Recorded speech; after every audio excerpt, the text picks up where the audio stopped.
Hey y'all, this is Angie at Sew Chicken Scratch, and today I'm going to show you how to make one of these fabric trinket trays. Using 2 fat quarters that coordinate, you can make 4 of these using the measurements I'm giving you today. The finished size of this trinket tray measures 6 1/4 by 4 1/4 by 1 1/2, and as you can see, you can change those measurements up to accommodate whatever you want to put in them. I'll show you some of those ideas at the very end of the video.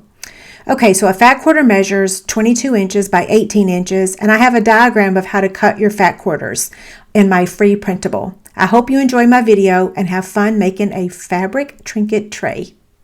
These are the items that I'm using today in my video, along with my sewing machine, iron, ironing mat.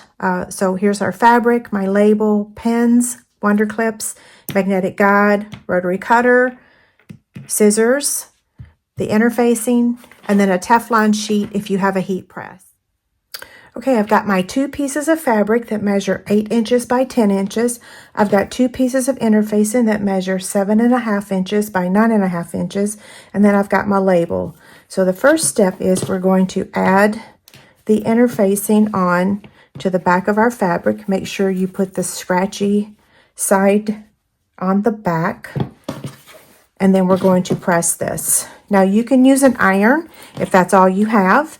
I use a fancy pants tool called a heat press because it really saves my hands and wrist because I make a lot of these. And if I were to press this a million times, my wrist would be dying, right? So I am going to get my heat press and show you that, but you can use an iron. Okay, my heat press is on 300. And we're going to press it for 16 seconds. And let me slide this out of the way. Anytime I use a heat press, I like to use these Teflon sheets. That just makes sure that I don't get any of the fusible interfacing or whatever. Yeah, fusible interfacing on my any of my pressing mats. This is my wool mat. So I'm just going to flip this over and then place this on here and press the button for 16 seconds. Now this is the larger of the heat presses, so this one will actually cover the whole, it will heat up the whole entire thing. We will check the edges to make sure that it does. If you get the smaller size, you might have to do this a couple times to get it. Okay, so let's turn it over and let's check those edges. And yes, it got it, so that's good. Now let's do the next one. Make sure that's still lined up. That's why I like this larger one. So all I have to do it is one time.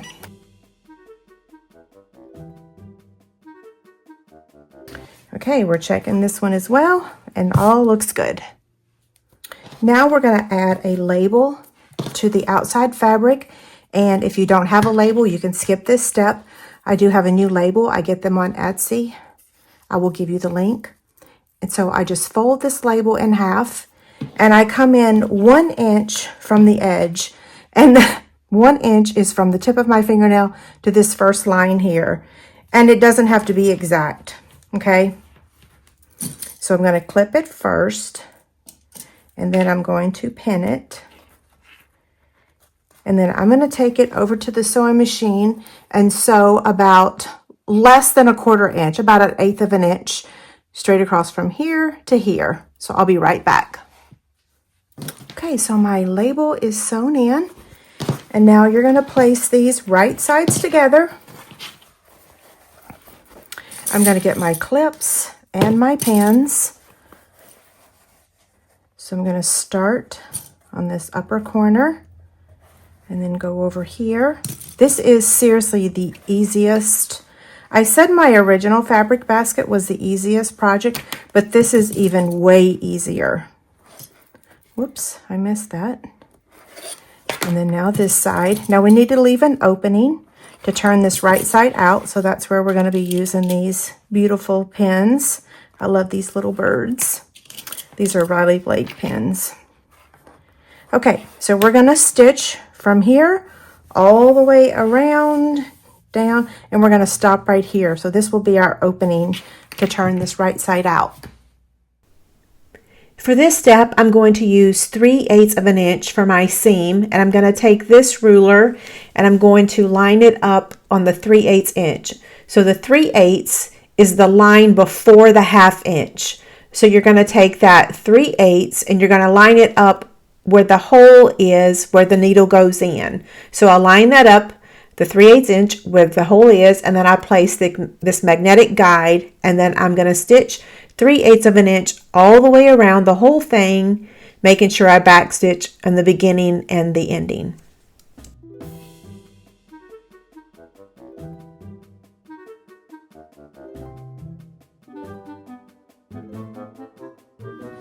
Okay, so we just got done sewing around the whole thing, and we have our opening right down here.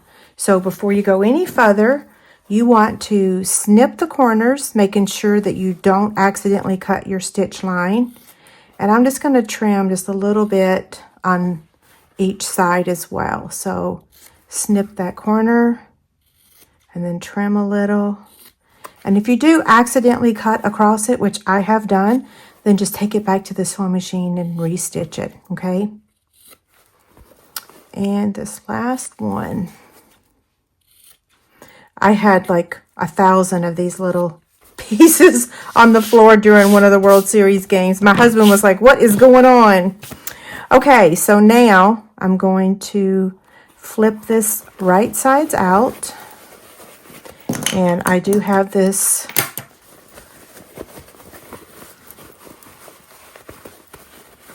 can't remember what it's called right at the moment. It'll be on my supply list. You guys know I always give you a supply list. I am also using a different interfacing than what I normally use, and I will give you a link to that. This is actually on the roll. I can't tell you which one's cheaper, whether the Pellin or this one.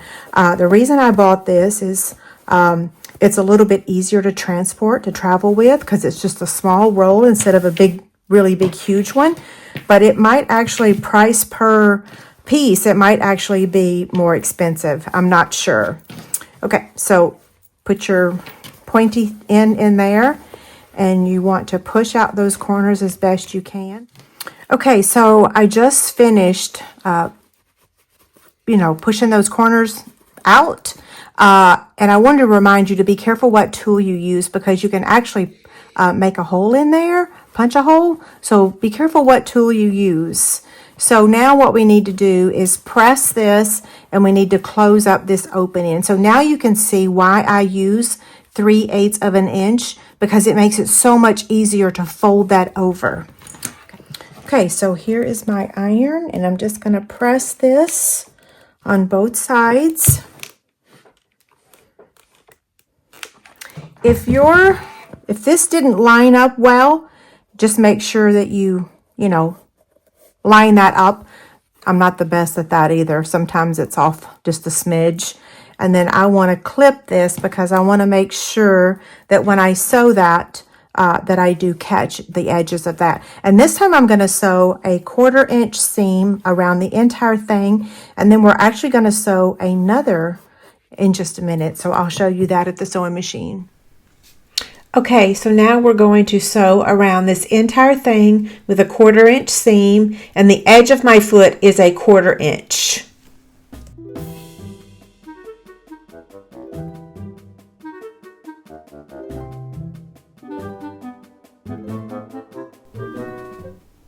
Okay, we've just stitched across this whole thing, and you want to make sure that you caught the edges of the fabric, okay? And I did on mine.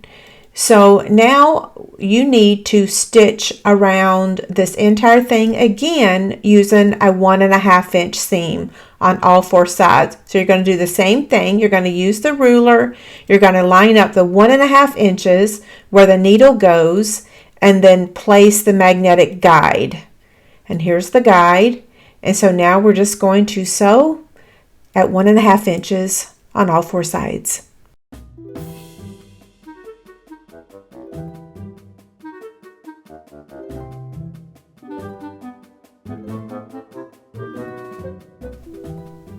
Now I have one tip. When you get to the label, fold that up, because it can move the guide, the magnetic guide. So just slow down your sewing until you get past it. Okay, so we stitched across at 1/4 inch around the entire thing, and then we stitched at 1.5 inches around the entire thing. The final step, well, there's two things. You want to snip these extra threads, and then this is really easy, but it's probably the most difficult part because you're going to pinch these sides. But ideally, you want to stitch over where the original line was. And sometimes that can be a little difficult to see. So make sure you have good lighting. And I can't see real well here because it's like the phone is creating a shadow. So what I'm trying to say is line up this stitch line with this stitch line. And what I do is I kind of fold that back and check and see if it lines up, and then I'm going to clip it. And then I'm going to do that on all 4 sides, and then what I'm going to do is take it to the sewing machine and sew straight across. Now here's the thing, if it's not lined up, then on the back side you're going to have 2 stitch lines. But guess what? It's not that big of a deal. It's handmade, homemade. It doesn't have to be perfect, right? We try. So again, I'm going to try to line up this stitch line with this one over here. You could use a zigzag stitch, and then that way you wouldn't even know that they weren't lined up, right? And I think that's lined up. Or you could just purposely give it 2 stitch lines.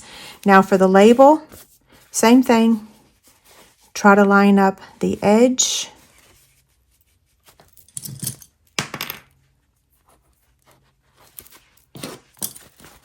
See how cute this is? Okay, we're going to sew over the existing stitch line on all 4 corners.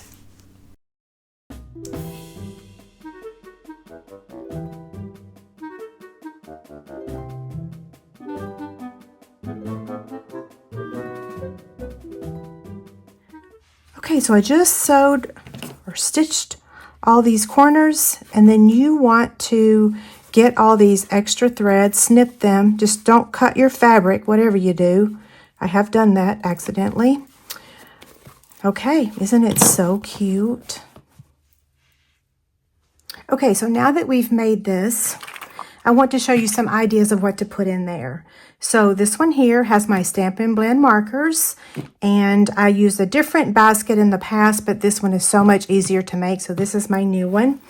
For this one, I have some of my favorite items that I keep by my sewing machine. So it's got my needles, extra thread, some of the feet that I use most often, a seam ripper, erasable pen, my little snippers, and then the quilting pins. Oh, and that magnetic guide. Okay, this one right here I keep on my bedside table, and this one holds my nighttime medicine, some chapstick, my earbuds, and my readers.